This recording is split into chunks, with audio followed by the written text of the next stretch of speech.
Okay, let me start with introducing myself. Again, I'm Manuk Hergnyan. I'm based in Armenia. I've started my entrepreneurial journey back in 2006 when I founded EV Consulting, one of the leading management consulting companies in Armenia. 2 years ago, merged with Civita International, leading management innovation consultancy in Eastern Europe and Nordics. I am also a co-founder and managing partner at Granatos Ventures, which is the first Armenian venture capital firm with 20 million assets under management. We invest in deep tech opportunities pretty much globally, but with the notion to leverage Armenian engineering talent. So we have invested in more than 25 companies. I'm also a board member in a few companies, including leading generics drug producers, like for pharmaceuticals in Armenia. I'm a board member of Union of Advanced Technologies Enterprises. Part of also a few angel groups, including the one around Oxford University and a few Armenian angel clubs, investing also personally. My personal interest currently is in the companies that reduce human suffering via transformative technologies. In terms of my experience of helping companies raise capital as a transaction advisor, there's been a number of different companies that we have to raise both debt and equity in totaling in the amount of more than $100 million. And in terms of the educational background, I hold an executive MBA from Oxford University, PhD from Moscow State University, and Master of Arts from Yerevan State University. So that's about myself. If you have any questions, just let me know now. Otherwise, we'll move forward.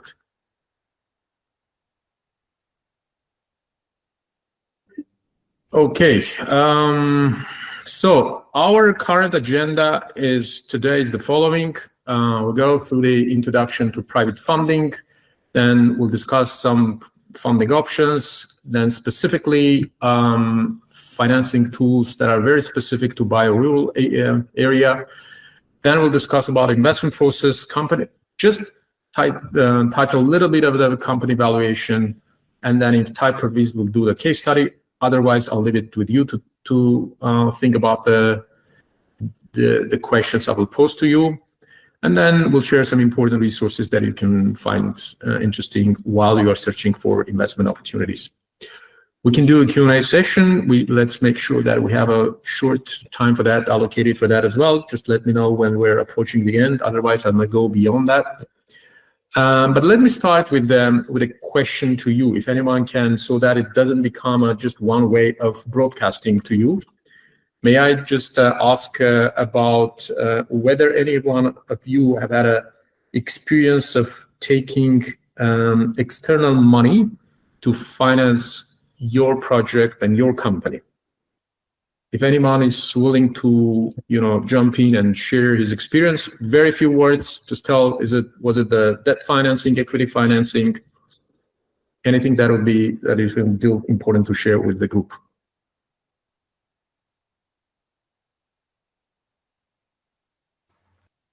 Please don't be shy. Anyone has had any experience of taking any external money?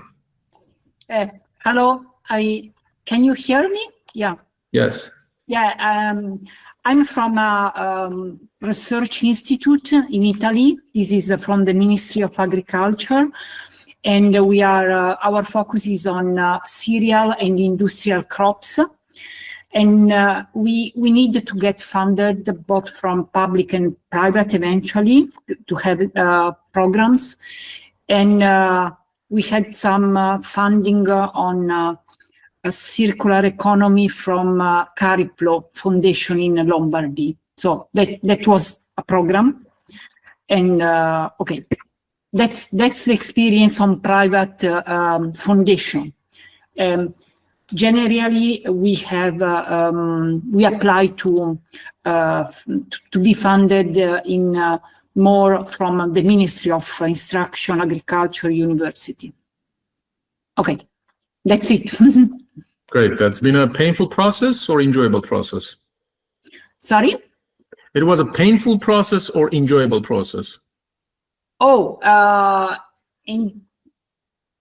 enjoyed a lot the writing the paper, and also these some troubles, not troubles, but delay maybe from the administration and the interaction from the researcher position and the administration, but in this case is more from our side, from our institution, is just get together and okay,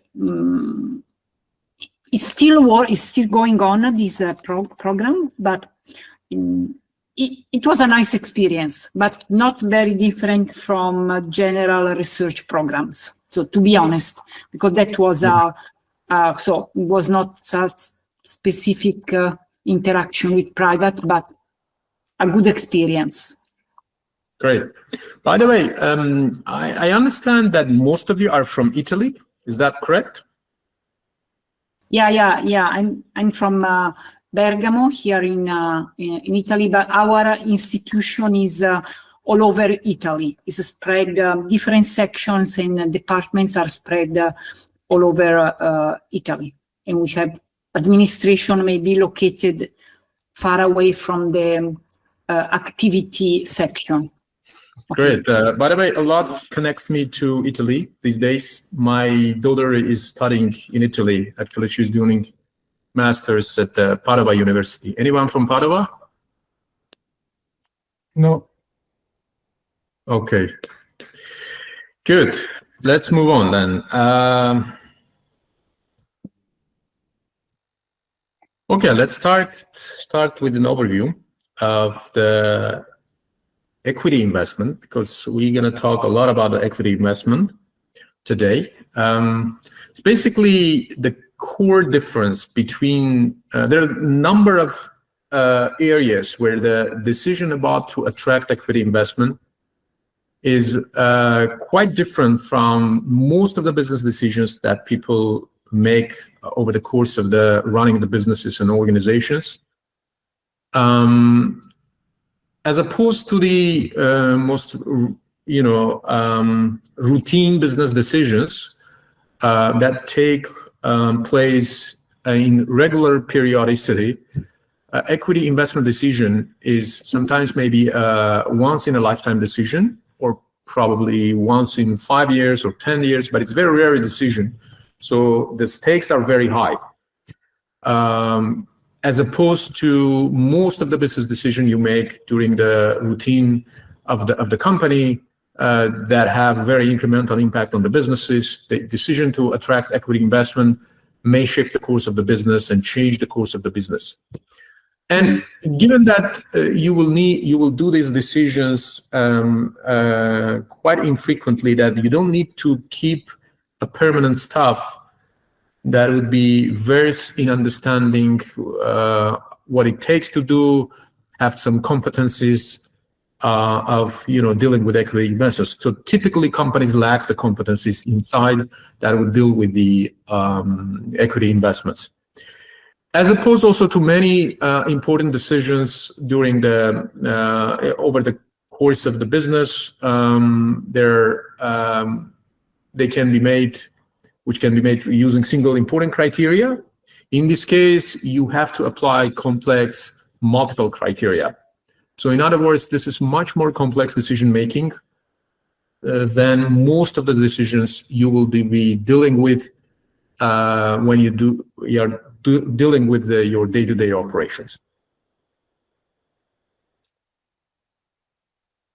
So let's first of all a bit understand the life cycle of the company, so that we can also discuss how different investment strategies or investment tools can match with the company life cycle. It's very typical to any living organism. You start with founding, you grow, you mature, you decline, and then there's a death. Not typical. These might be very different time frame for different type of companies. Companies may have a lifetime of 100, 200, 300 years. Some companies have like a few years of lifetime or even a few months. So it's just very, very largely dependent on the type of a company and specific company. But typically, when you start thinking about the investment attraction for your company, you're thinking of specific type of capital you need to engage that would correspond to your cycle of the company. Say during the founding of the company, you're thinking of the startup capital. During the growth stage, typically what you call is growth capital. When you are mature, the type of the capital you engage is sometimes called buyout capital. And in decline, there is special type of investors that are specializing in investing in declining companies, like when the companies are in the phase of the bankruptcy, or they are not bankrupt but facing difficult situations. Then there's the special type of funds and companies that are called turnaround capital. So it's very important to think of how you're going to match who are your potential investors depending on the life cycle of the company.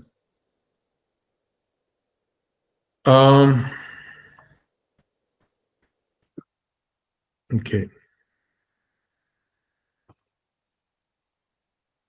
During the course of this presentation, I'm going to talk about both startups and SMEs interchangeably. However, please take into account that in some aspects, the specifics of investment decision and equity attraction processes are quite different. For startups and SMEs, just let me clarify the difference. Actually, let me ask it to you. Can someone voice the difference between the startup and SME? What do we call startup? What do we call SME? What's the difference?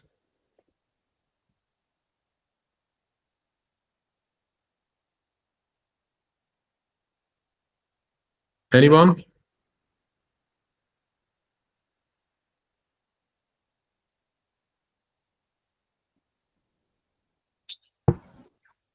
I think the startup is a new enterprise at all, while SMS is a small and medium enterprise. Yeah. So startup is a new enterprise. That's correct. But the company can also be founded as a small enterprise, but still be a new company, right? So then, what's the difference?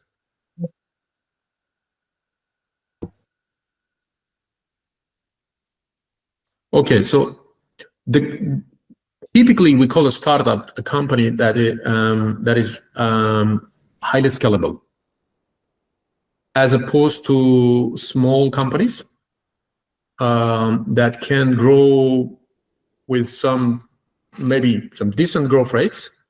Let's compare a drug development company with a barbershop. Okay, so what's the difference? So both are the companies, newly founded companies. So the difference could be in the type of the depth of the technology they employ, right? And the potential to be scaled. So basically, the innovativeness defines whether you call the company a startup, the extent to which it uses advanced technologies, but more importantly, the potential to scale quite quickly. Okay, so those companies we call startups. Other companies we would call small and medium enterprises. Okay, in this case, let's talk about a startup. Yeah, first of all, right? So when you start when you found the company, you basically, what do you have? You have some working model, and how you're gonna fund it. In most of the cases, you most probably would be able to attract some small capital from your savings, from family, friends, and sometimes there is a third category And so that people call this category FFF, 3 Fs, so family, friends, and fools. Why they call the fools? Because the fools that can fund the project when it is still in this infancy and you have no guarantee that it's going to be successful. So once you pass that stage, you're thinking of seed capital. So once you have an engineering prototype, you're thinking of attracting some seed capital, which might be in the range of between 25 and 100,000. In some instances, it might beyond go this bracket, but this is a typical size of the investment that you might be able to attract when you are in the seed capital stage. And then you start, once you have some pilots with customers, you start looking for more active informal investors, which might write a check in between 100 and 500K. And then beyond that, the next phase of your target investors would be formal investors or the so-called early stage VCs. For example, in our case, we are considered to be in an early stage VC. So we invest in pre-seed stages. And then you go to the growth capital, larger venture capital, and then who can write a check of 1 million. In this, and then once you grow, you remember we're talking about the growth capital. So then you'll be chasing the growth capital. So during this period, the company most probably will be incurring losses. So basically, you'll be cash bleeding. So you'll be burning a lot of cash without any revenues, not even profits. So then that's why this period is considered to be the so-called valley of death. So either you survive and you are able to build the trust among the potential investors and attract capital, or you're not able to cross this chasm and you are basically, the company goes bankrupt. So this is a very important period in the lifetime of any company, particularly a startup that is based on an innovative idea and technology with the opportunity to scale later on. However, in this case, in the stage of its lifetime, it's very challenging. So a lot depends whether a founder can convey the so-called trust among potential backers so that they can trust and put basically a bet on the enterprise and provide a required capital.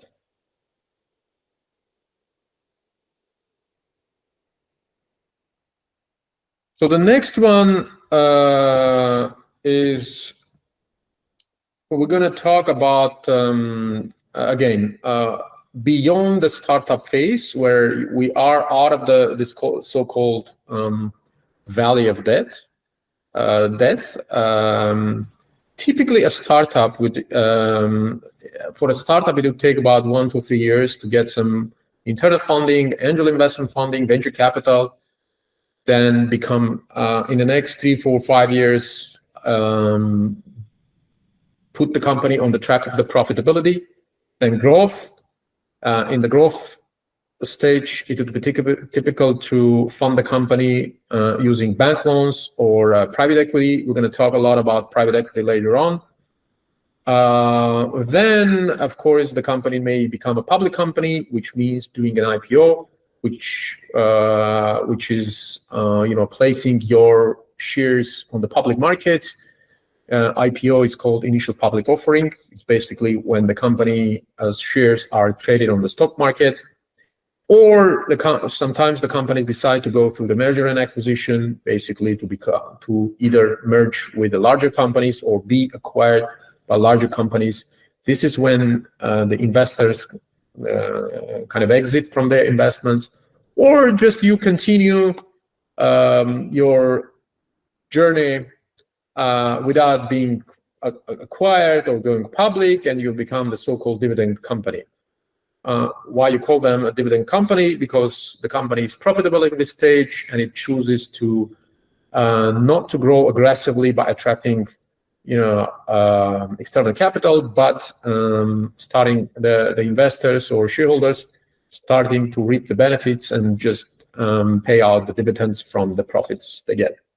And then, of course, at some point, there is a decline of the company according to the life cycle that we've talked about a little bit earlier. Okay? So I'm going to stop at some moment so that you have, if you have some questions, just let me know. I'm going to cover a few more slides, and then we'll pause for a few more questions. Okay. So what are the prerequisites for attracting equity investments? First of all, the most important thing is to basically understand what type of funding or mixture of funding will be the most appropriate for the business at the current stage, right? Remember, we're talking about the life cycle of the company, type of the company that you are building, and based on that, based on those factors, you decide what type of funding you need. Understand which funders or investors are best placed to provide the capital you need. So understanding the target profile of the investors. Remember, we're talking about angel investors, we're talking friends, we're talking family, we're talking about private equity firms, we're talking public placing your shares in the public markets. So it all depends on your stage of the development. Then the next one is the team. So a few things are important for investors. From our personal perspective, the most important criteria we'll look at it when we are evaluating a deal, we'll look at it at the team. Since we are investing in tech opportunities, in most of the cases, startups change their course of the development. Sometimes they start with one product and ending up offering to customers completely different set of products. And that takes a very strong team to navigate this complexity, and it takes very balanced competencies within the team to be able to address all of the challenges throughout the entrepreneurial journey, which is one of the toughest journeys in human professions. So a strong team is critically important to demonstrate vis-a-vis investors so that they can put the trust on the team that the team can navigate this journey. Then the deeper understanding of the market and competition, because basically sometimes we hear the pitches where entrepreneurs would come and say, there's no competition for us. It's a very innovative market. There's no competition. There is no product for which there is no competition. There are at least some products that people buy to satisfy the needs that your product is going to satisfy.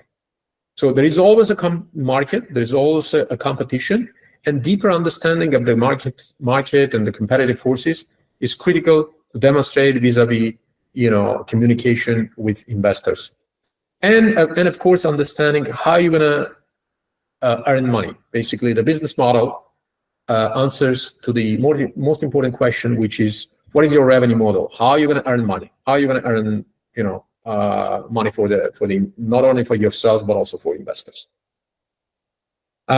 Investors care a lot about the reporting system. Why they care about the reporting system? Because there is an asymmetry between what you know about your business and what investors know about the business. So basically, the founder knows about the business much more than the investor knows. So that's why there is always this discomfort by investors that they probably don't know something that's going on in the company. That's why a very clear, transparent reporting system is critical for any investors to be able to evaluate the opportunity. Okay. So the next one, the clear plan of financial milestones you expect to achieve over the following years, like foreseeable future, in most of the cases, like 5 years or maximum 7 years, because you don't wish to go beyond, projectable horizon, let's say like 15 years, 20 years, because it's going to be just wishful thinking rather than a plan. Okay, so just clearly, by the way, almost all the plans are wrong when you compare to what actually happened retrospectively. But it doesn't mean that you don't need to have a plan, because plans are like maps that help you to navigate in the territory. And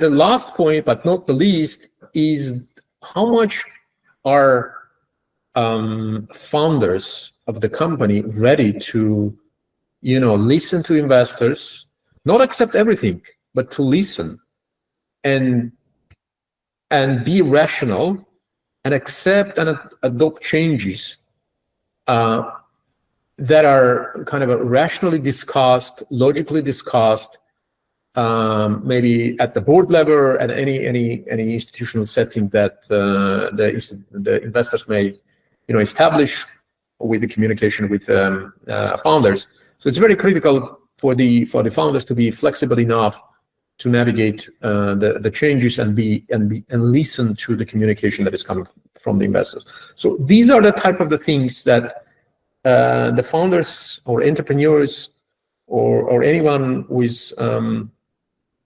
willing and expecting to attract external capital should need to be aware of as prerequisites for taking that. So in terms of the equity versus debt, let's just go over it very quickly. What are the key differences between equity and debt? Debt is basically a liability of the issuing companies, while the equity is not. There's a contractual, in case of the debt, there is a contractual obligation to repay the amount borrowed at a specified future date.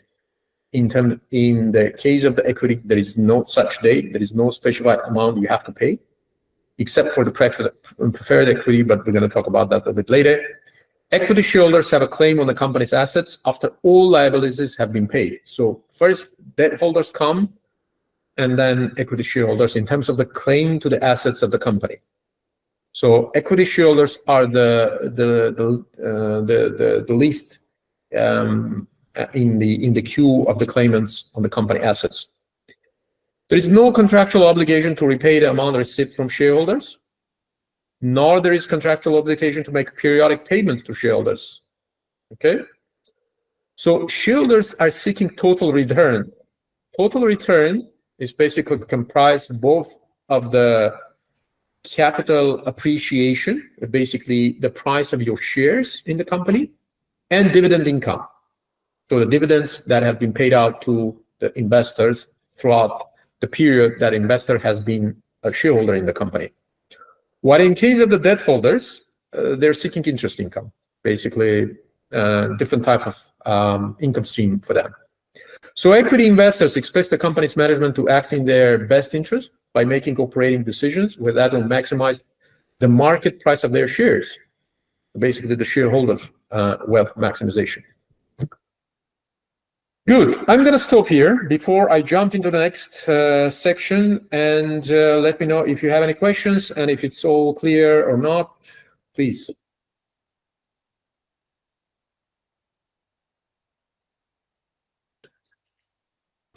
No questions by my side.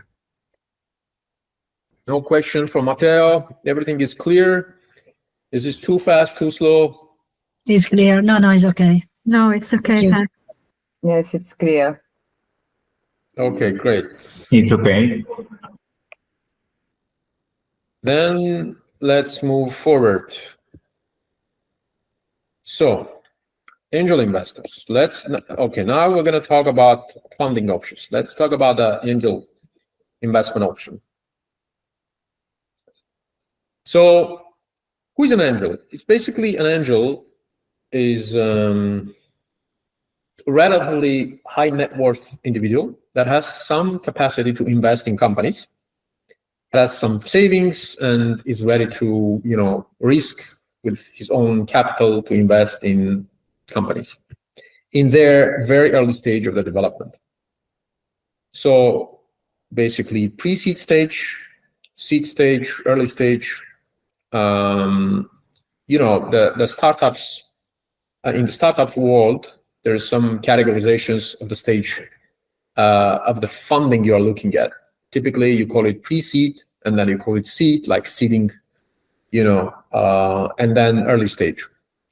So typically, the average investment size of angel would be from 5 to $500,000.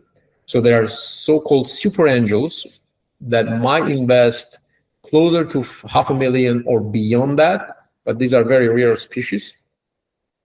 A typical stake that is given out in the angel round, not for one angel, it could be just a number of angels, angel group, could be 10 angels. You give out like up to 25% of the capital in a round that is filled up by angel investors. In most of the cases, it's low, but it can go up to 25%. So if you give out more than 25% in the angel round, then something is wrong with the company, because the founder is being diluted too much, and down the road, it will have a very small percentage holding in the company, and investors will be wary about that, because if the founder has a small percentage of share in the company, that it will not have enough strong incentives to carry on with the company. So this is the situation that both founders and investors are trying to avoid. So it should be taken into account. So there should be very balanced approach to that. So the benefits of the angel investing, the startups still retain the control. It is very rare that angel investors would require setting up some board and they're taking some board seats, very rare. So typically angels invest and they are not participating in the control of the company, in the management of the company at the strategic level. And typically angels are not just wealthy people that write checks, but these are the people who understand the business and they have some expertise to share with the founders. So that's a very important part of the angel investing. So they have expertise to share. And typically these are serial investors, they are experienced investors that would like to share the experience and knowledge with the next generation of founders and entrepreneurs. They also serve as kind of a sounding boards for entrepreneurs by validating their ideas. So there is no interest payment, there is no repayment terms for angel investor investment typically. So what are the drawbacks for angel investments? Basically, of course, you lose some share of your capital. Founders lose some share, they give out some shares. Angels typically have higher expectations as to the growth rate of the company and scalability of the company. One of the most important drawbacks of angels is that they typically do not continue to invest in the next rounds of the investment. Say, if they invested in the pre-seed, they're not investing in seed stage. If they invested in seed, they're not investing in early stage. Very rare situations when angels are investing in the next stages, and they are not expected to invest. They just allocate very small amount of capital in very early stages of the development of the company. Then there is, of course, this risk of a bad fit between the angel investor, the personality of the investor, or the expertise and the company. That might become a problem in the later stages. Okay, move on the next type of investors. These are the venture capital firms. I would say special species. They invest in different stages of the company: seed, early, mid, late, pre-IPO. And the different VCs, for example, a VC may set up to invest specifically in seed or pre-seed stage, or VCs that will be set up to invest specifically on the other continuum, which is a kind of a pre-IPO stage. very different sizes of the funds, different mentality. So they are very diverse. For example, in our case, we are early stage investors. We have smaller funds. We invest in earlier stages. Sometimes we sell our stakes to the later stage VCs. For example, just a week ago, we just exited one of our companies, sold our share in one of the companies, and sold it to a next round investor, which was a Series A plus series. And by the way, this company was the fund was backed by Lionel Messi. Anyone? No one from Argentina, right? In the group. So basically, he and another entrepreneur set up a vehicle to invest in companies beyond Series A. So we invested in this company. We had invested in this company in pre-seed stage, and now it was time for us to exit, and we sold the company to that fund. Okay. So typical investor for investment would range from a few $1,000s to like tens of millions. In some cases, it could be even hundreds of millions in the later stages of kind of a Series D or E or pre-IPO. Typically, an equity stake in a round that is led by a VC, you give it out about 15 up to 50% of the stake. Some of the benefits of the VC investments, you have access to larger funding rounds, basically, and many VCs would also follow on in terms of they invested, let's say, in seed stage, and in the next stage, they also would like to at least retain their shares so that they can provide additional capital. Typically, when VCs invest, they would retain the so-called some amount of follow-on capital so that they are able to invest in the next round. Expertise and resources. The VCs are called the so-called smart money. So they provide not only investment, but also expertise and networks. They instill some sort of a corporate accountability and reporting in the company, and the companies, once the companies mature, they have some governance systems, and the VCs help them to set those systems a lot. I talked already about the potential for follow-on funding. In terms of the drawbacks, what are some of the drawbacks? Loss of control, of course. You give out stake. The due diligence might be a bit painful process, might be a bit lengthy process, less lengthy and painful in the case of the earlier stage investors because there is less to be examined or be analyzed, and more painful once the company is more mature because you have a lot of data you have to share with the investors. There is also an expectation by VCs for the rapid growth and exit by the companies, so they like push companies to grow very quickly and seek exit opportunities because VCs are also run as businesses. They have their own investors, and their own investors press them to make money for themselves. And last and not the least one, conflict of interest and misalignment. VCs might, for example, a typical conflict of interest situation, VC might be invested in another portfolio company, and they might be competing with this portfolio company. So make sure the VCs that you are chasing after have no conflict of interest in terms of across their portfolio and management team. Okay, next one. I'm gonna jump actually to public stock offering because the next one actually comes to private equity. But since we're gonna talk about private equity a bit in more detail, I'm gonna jump to public stock offering before I go back to the private equity investment. So these are the more public stock offering is much more mature companies in the past growth stage. Larger capital, they get larger capital, they become a visible company to anyone. Anyone can get the financial reports for that company. Typically market valuation is higher. Why? because there is a liquidity premium. So because at any point of time, if there's enough liquid market, of course, you can sell your shares as a shareholder. So since your investment, as opposed to venture capital and private equity, where the investments are not liquid, you have liquidity, then it means that the valuation of the company can be higher. And of course, you access larger capital, and transparency is very, very important. In terms of the drawbacks, market volatility, the shares may jump up, down,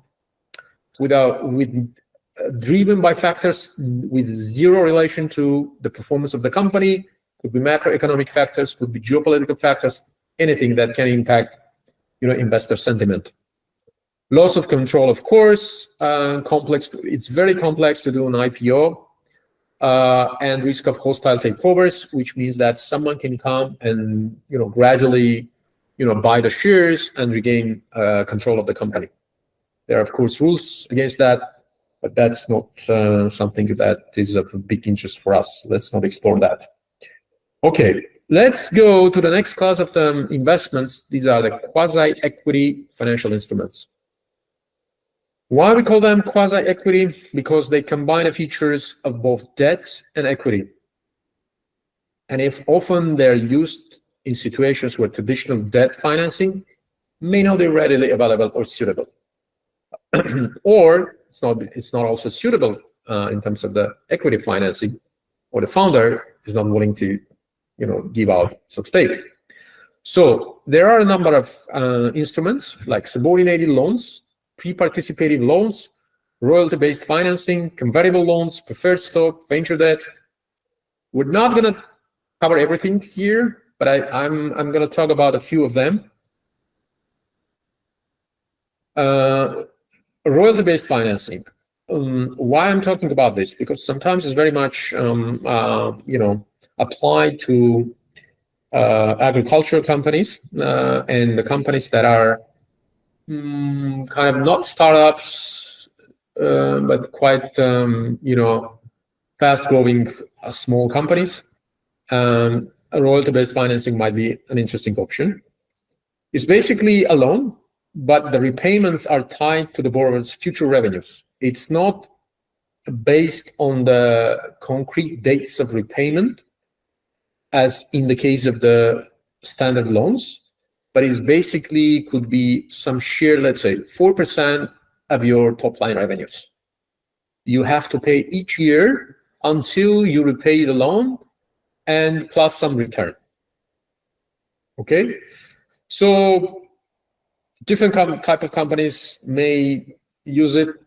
The benefits of this: you have very flexible repayment structure, which is aligned with the dynamics of the revenues the company generates. There is no dilution of ownership. You don't give out any equity stake. There is risk sharing with the finance providers, because if the revenues are not growing, then you are not paying back anything. Actually, you're paying back, but as a percentage of your revenues.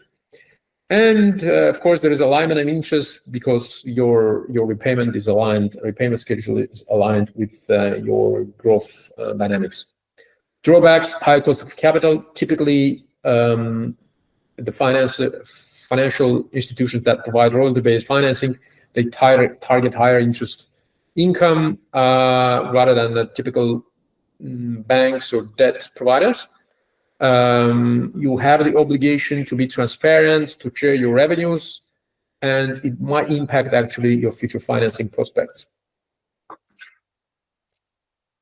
Okay, now we're going back to the equity investments. So let's talk about the private equity firms. So basically, the private equity firm is investing money. They collect on behalf of the fund's investors. Usually, they're aiming for controlling stakes. In most of the cases, they're not, but sometimes it depends actually on the type of the private equities. The private equities that are called buyouts, basically, they take control of the company. The growth private equities, they typically do not. So the benefits of that, basically, it's no debt, it's not an obligation.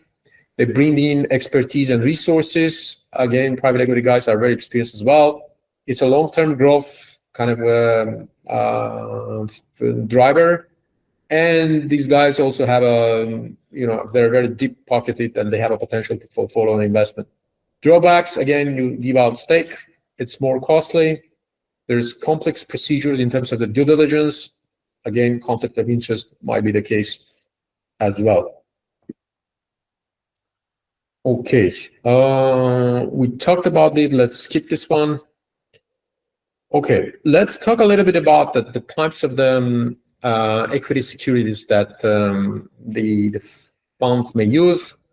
Common shares, predominantly type of security, can be entitled to dividends or may not. Investors typically participate holding common shares, participating in governance process, have a claim on the company's net assets in the case of the liquidation. Preferred shares, they rank above the common shares with respect to the dividend payments or in case of the liquidation to the assets. They may or may not participate in the governance. They're very flexible. And they have characteristics of both debt and common shares.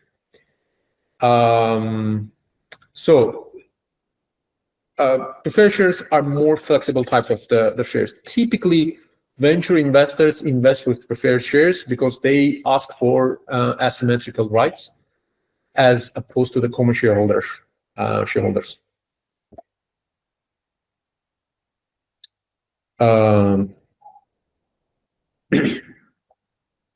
Okay, let's think of some of the risks related to the private equity investments. For example, you may end up in a situation where the performance of the company is not corresponding to the expectations of the investors. Then there is uncertainty as to how the investors would react. Because remember, the private equity funds, if you're talking about the funds, they are managing portfolios. They're not managing one company. So they might lose the interest in this company so that they get concentrate on another company, which seems to be more dynamic and more prospective. So that might be one risk, which can be mitigated when you are talking with potential investors. Before closing the deal, it's better to build the realistic expectations rather than overpromise in the expectation that it would help to close the deal. No, it's not going to help you once the expectation is not corresponding to the realities. And also, another mitigation strategy would be to build incentive structure for management to align with corporate goals. That also would be very important mitigation strategy. Vision misalignment, of course, vision between of how to grow the company between the founder and the investors is critical to have this full alignment, because investors typically might lack the depth of the knowledge that founders would have in the specific industry, and you have to, and the founders need to help them build that knowledge. But the way to mitigate such risk is to basically prioritize investors with a deeper knowledge, industry knowledge. But most importantly, I guess, the founders need to keep well-informed investors, engaged in constant dialogue, rather than, provide any information or data once they ask. No, they have to kind of proactively build this communication channel with investors. Another set of risks is this incompatible management models.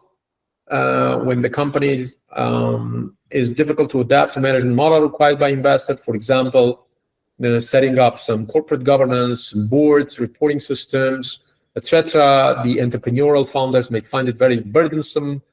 In most of the cases where the companies are run by families,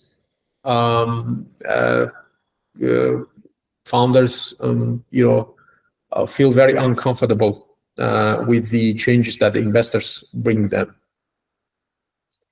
I think in terms of the mitigating the risk, the founders need to learn intensively from the peers, build right expectations, engage, and sometimes engaging independent non-executive directors in boards would be also helpful. For example, in my bio, I mentioned that I'm a board member of Liquor Pharmaceuticals. So this was the generic drug producer in Armenia, and the EBRD, European Bank for Reconstruction and Development, once invested in the company, and they asked me to become an independent board member in the company, not protecting the interest of the EBRD as an equity investor, but acting as a independent director, so that I could be kind of a balancing factor in between the investors and the founder. And then once EBRD exited the company asked me to stay and to continue as a board member. Okay, I'm gonna stop here and ask if any questions, if anything clear, please let me know.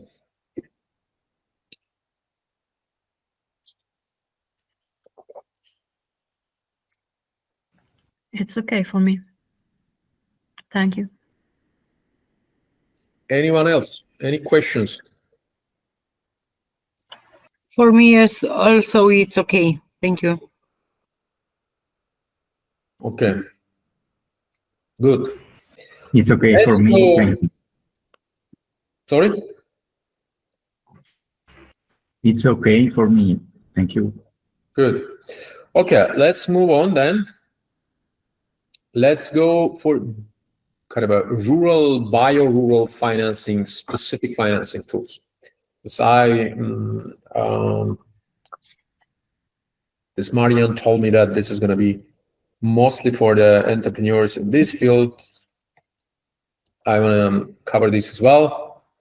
There's some investment tools that are very much attuned to the specifics of bio-rural companies, like, for example, green bonds. The green bonds is a fixed income financial instrument. It's basically a bond, which is bond to fund projects that have positive environmental or climate benefits. So it's basically, in terms of the financial structure, it has the same structure, but in terms of the usage, it's used for specifically environmental and for the projects with beneficial environmental and climate impact. In recent years, there's been a surge in the green bond market, as you know, because of these a lot of different climate change initiatives. It's becoming a very, very important tool for many companies to finance, and a lot of public funding is flowing into this area, which means that sometimes they provide with the preferential terms. Like the green bonds could be at a much more favorable rates than typical bonds. And for example, one way of doing that could be like, say, a dedicated international financial institution provides a loan to commercial banks at a very preferential rates, with the requirement to provide to distribute it with the same preferential rates down to the small and medium enterprises with a positive environmental impact. And next one would be the development of social impact bonds. Is basically the bonds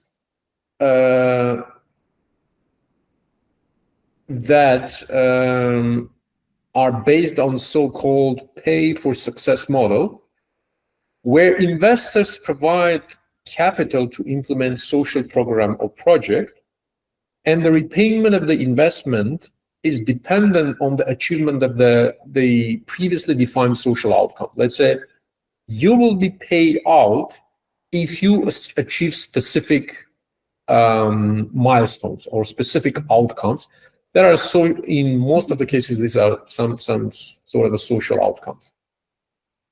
Given that it is linked with the social causes, in most of the cases, government and philanthropic organizations or non-governmental organizations are part of the deal, and they pool resources with private investors, and which allows for sharing risk and among different shareholders, and providing capital with the preferential terms as well.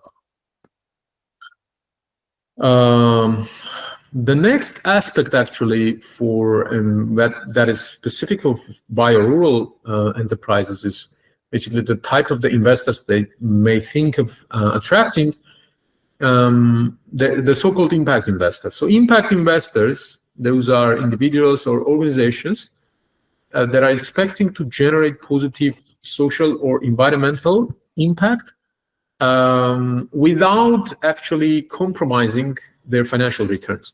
In some cases, actually, they might be okay to accept lower financial returns if there is enough social or environmental impact, but that depends on the mandate. In most of the cases, commercial impact investors, they're not compromising their financial returns. They're just, they pursue the so-called double bottom line, which is both financial return as well as social and environmental return. Once there's a few specifics of that. Once a company is considering to take a capital from impact investors, they have to be ready to have a clear measurement system in place so that they can show the impact metrics, show how the capital is making a difference in terms of the desired social environmental impact.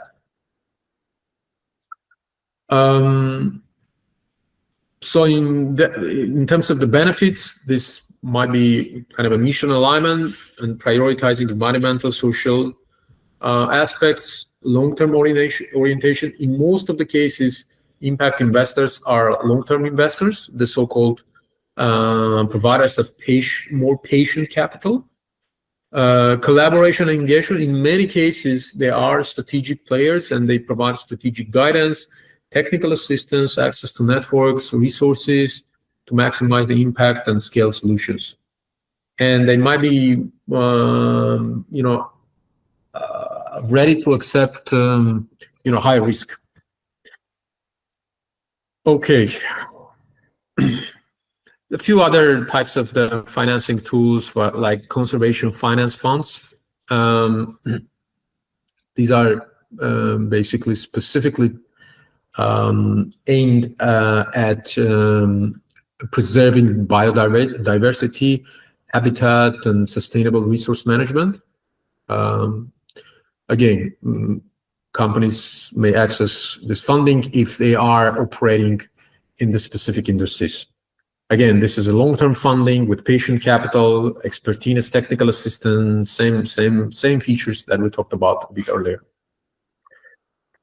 Agriculture cooperatives, credit unions are also another, type of finance providers that can provide, financing for more, rural and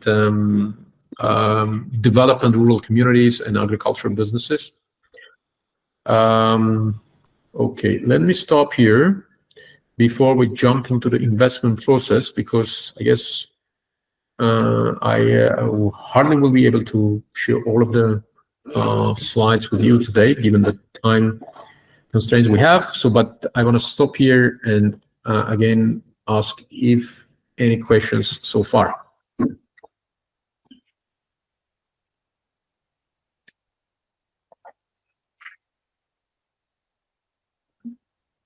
Is everything clear?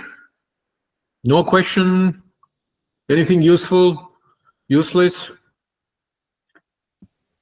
Yes, very useful. Thanks. Good. Hello. I have a question. Sure. About biorural financing tools. You consider that the most important are these green bonds for financing biorural activities? No, I don't consider one tool more important than the other tool. So that again depends on the specifics of the company, size of the company, life cycle of the company, the potential providers of the capital. Because if we are talking about a typical bond, what is the difference between the bond and the typical credit, right? So typically credit loan would require some collateral or some security to be back the repayment. In terms of the bond, there is no collateral requirement, which means that it's provides more flexible terms for entrepreneurs who are lacking hard assets in order to back repayment of the back loans. From the other side, given that it's not backed by hard assets, that the interest rate might be higher. In case of this specific green bonds, since they are specifically designed to encourage the so-called green transition, then they would be with a more preferential terms, which means that they will have the advantages of both bonds and the credits. So if you can access those green bonds and compare to alternatives such as a typical bank loan, then of course that would be more beneficial. That would be more. But these are not widely available as the bank loans. So you have to go and specifically find the providers of the capital that are using green bonds. Okay, I just thinking about European funds. There is another source that we can use to finance all kind of program for rural development or environmental one. Exactly. Yeah. So typically these are coming with the public funding. In this case, European funding. So that means that these preferential terms are built in advance in the structure of the financing, because they are public funding and they have public purposes. Okay, I understand now.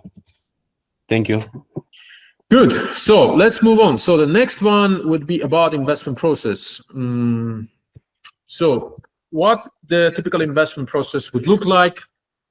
First of all, investment case preparation, then investor search, preliminary analysis, the so-called term sheet, due diligence, post-due diligence corporate actions, investment documentation, and closure. So basically, typically 8. In some of the cases, it might be fewer steps.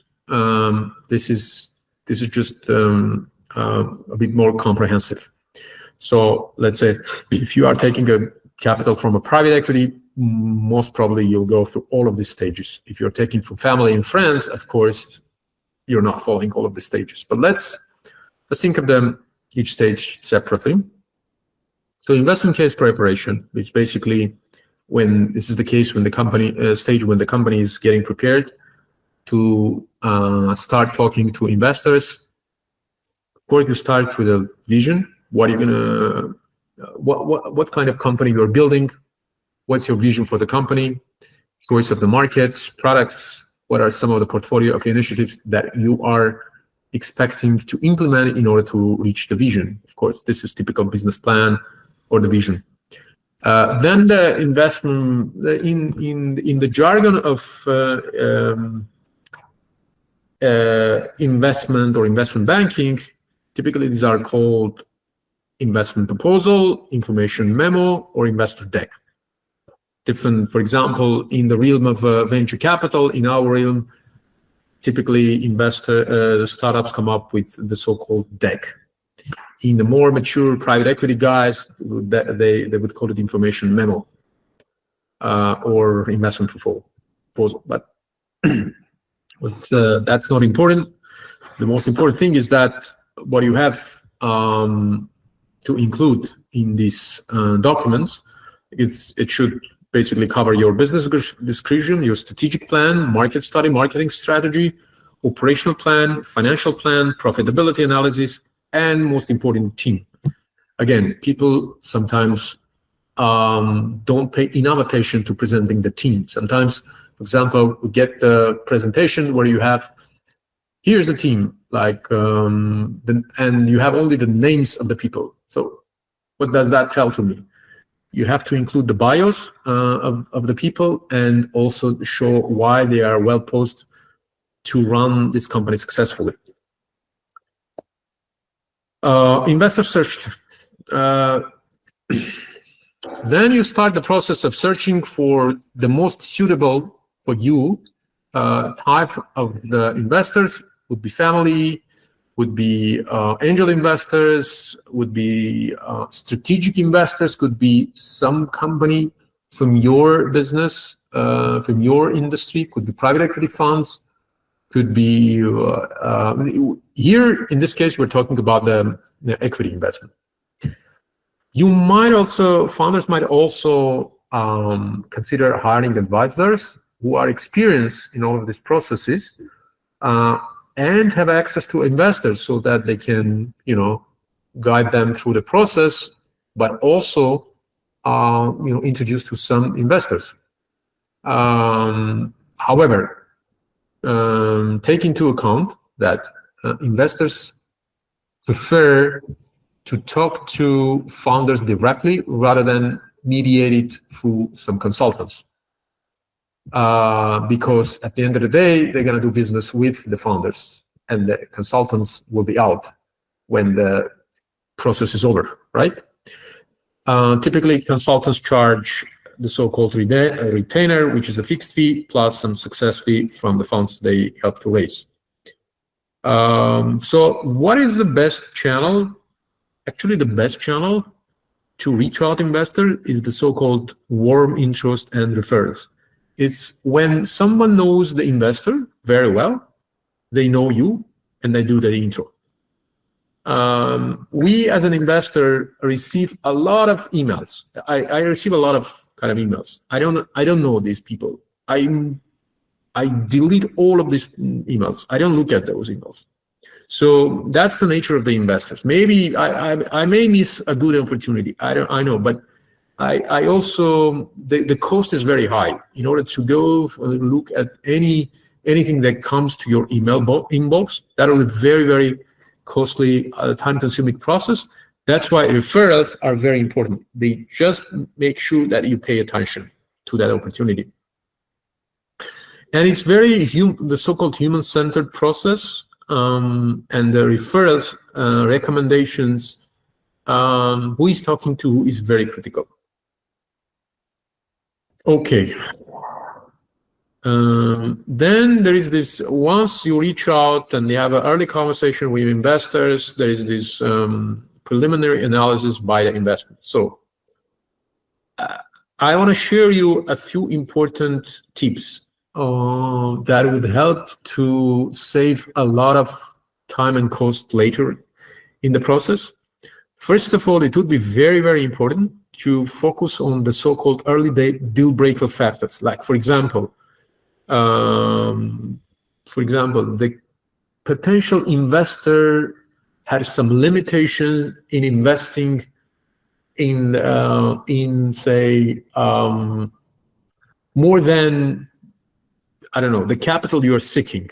Okay, so they won't be able to provide that. So their typical check sizes are not fitting to the company's investment needs, or I don't know, they are not investing if you're not taking control, or anything that might be something that will kill the deal at some point. It's better to discuss upfront to save a lot of time and resources, and not go through all of these processes and then find out about later on in the process. Then there is this signing NDA, sharing investment documentation. The founders' treatment of how they treat the information is an important signal to investor.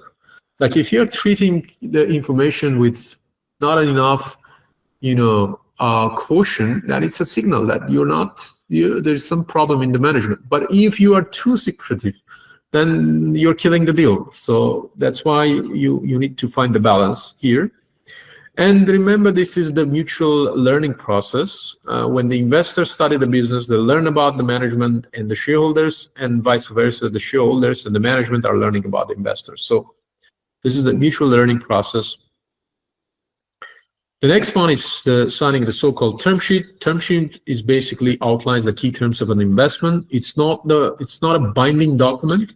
Basically, it's basically not about, once you have a term sheet signed, it doesn't mean that you have the investment secured. No, it's just the intention. But more key terms of the investment, what that would include the valuation of the company, correspondingly also how much the investor will take from the company, amount of investment instruments and terms, is it like common shares, preferred share, whatever, corporate governance and voting rights, protecting provisions for the investors, conditions for closing the deal. So these are the most important terms that typically term sheet would cover. Okay, it's basically a principal understanding of what the investment would look like. And then you move on to the full due diligence, which might be financial due diligence, legal due diligence, commercial due diligence, technology, environment. Again, very thorough analysis by an investor. I'm talking in this case of private equity investors. If these are the individual investors, they probably will do lighter due diligence. So they learn about the business, they understand key risks, and they highlight it. They might highlight some actions that you have to take in order to be able to, close the deal. For example, they might request to change the corporate structure.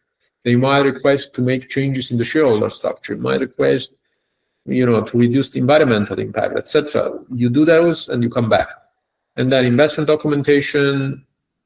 Typically, it might be, of course, it should be share subscription agreement. Additional instruments agreement could be call option, put option, convertible note.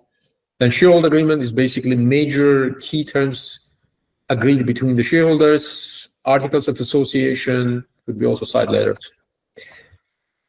Okay, then you close the deal. What do you mean closing by deal? You sign, money being transferred, you register, subscribe securities on behalf of the new investor.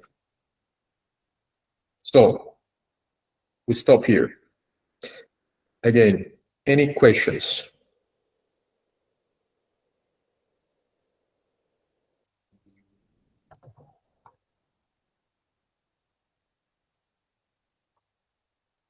Okay, if no questions, then we'll quickly cover also one aspect that sometimes becomes the most critical part of the equity investment. It's company valuation. It's basically the objective of the valuation to determine the amount that investors are willing to pay and the owners receive the cash in case of the company. So,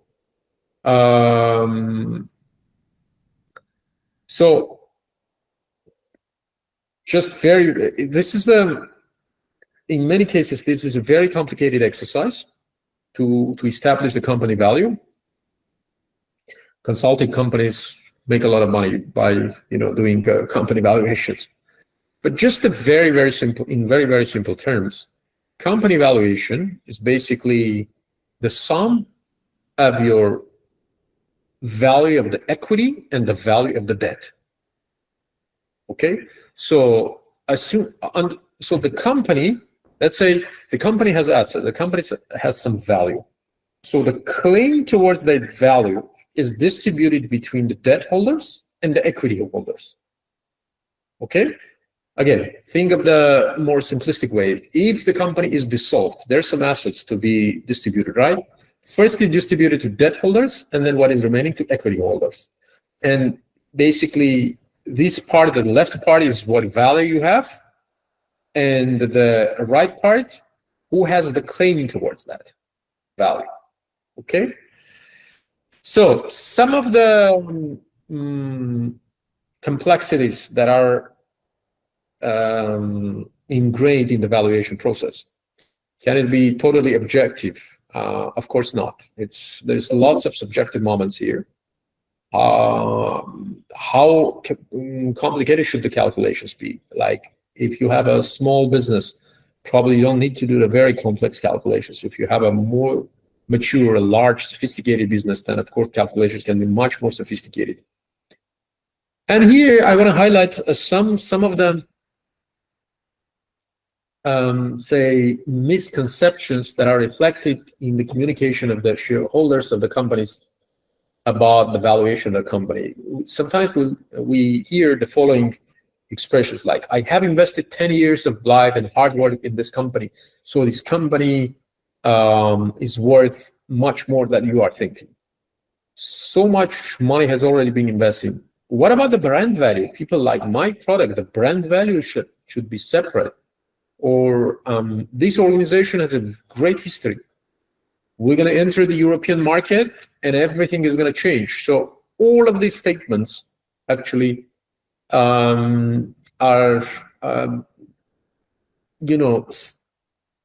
captured, let's put it this way, and reflected in the best valuation approaches the company might have. Because, for example, let's take the brand value, right?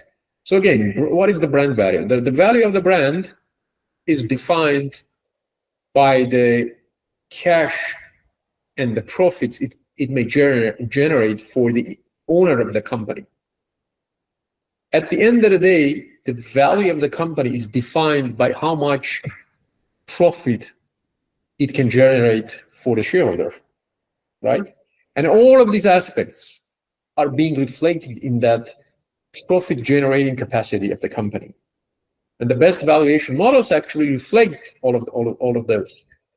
So it would be very beneficial if the founders educate themselves a lot in the valuation techniques and the approaches before they start talking to investors, because here the investors has asymmetric knowledge vis-a-vis investors, vis-a-vis founders, so that the conversation can become objective and eventually lead to effective deal making. Okay, I think we have just 5 minutes left. Probably we can use this 5 minutes not doing case study. I can leave these questions with you so you can think about these questions in the light of the material that we've covered. But before we jump into a few questions and the wrap up of our meeting, I would like to share some of the resources. Actually, I can share. I know this presentation might be shared with you. So some of the resources that you might find interesting and important while looking for investors. For example, these are the European Angel Investor Networks that if a tech business would be looking for early stage investment. These are also some regional country networks.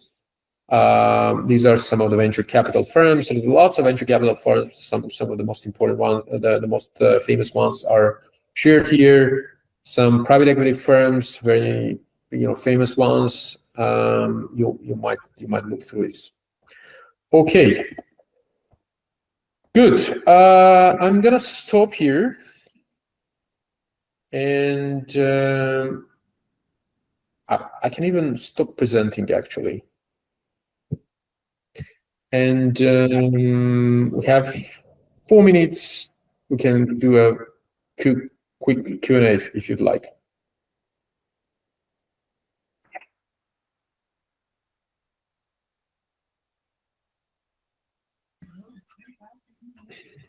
Anyone has any question?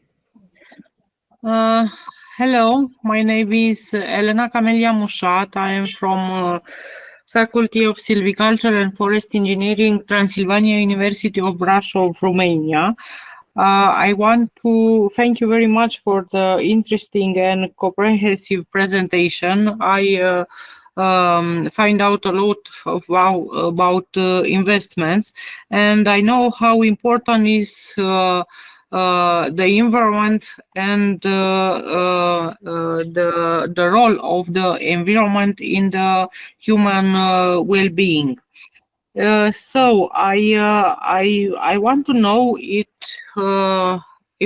it's possible to access these private investments in education or in the research program for evaluate the impact of different activities on environment. Which are the chances to obtain this kind of funds for from private investments? Thank you.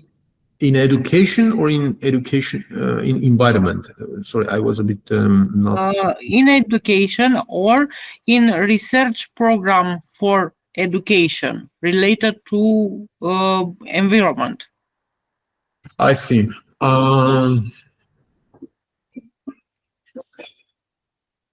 Okay, so if that's pure education, then probably this is not for private investors.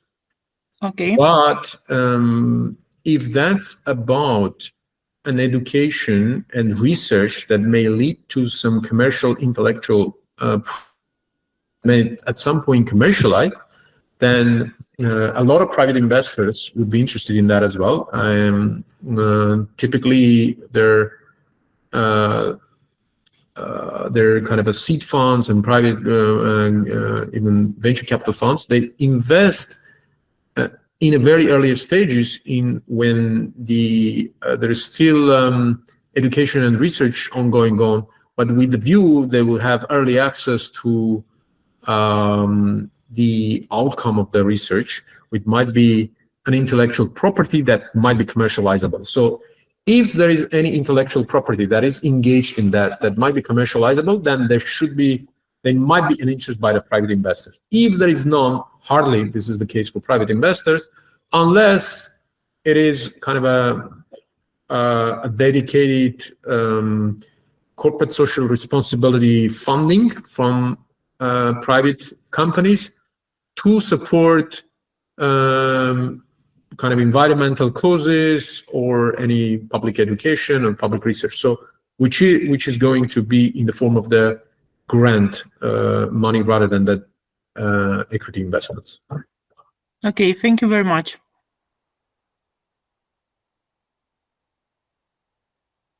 So you were asking, can we receive the presentation? I don't know. It's up to Marianne, I guess, that question. I have shared it with her. If the program implies sharing the presentation, I have no objection. Yes, I answered that I will share the presentation and the recording with the regional facilitators who can then share it with you. Great. Okay.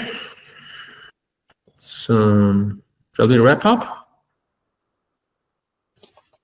Yes, I think we can wrap up. Thank you, Manuk, for a very interesting presentation. Thank you, Marianne, for organizing things, and thank you everyone for participating, and have a good rest of the day.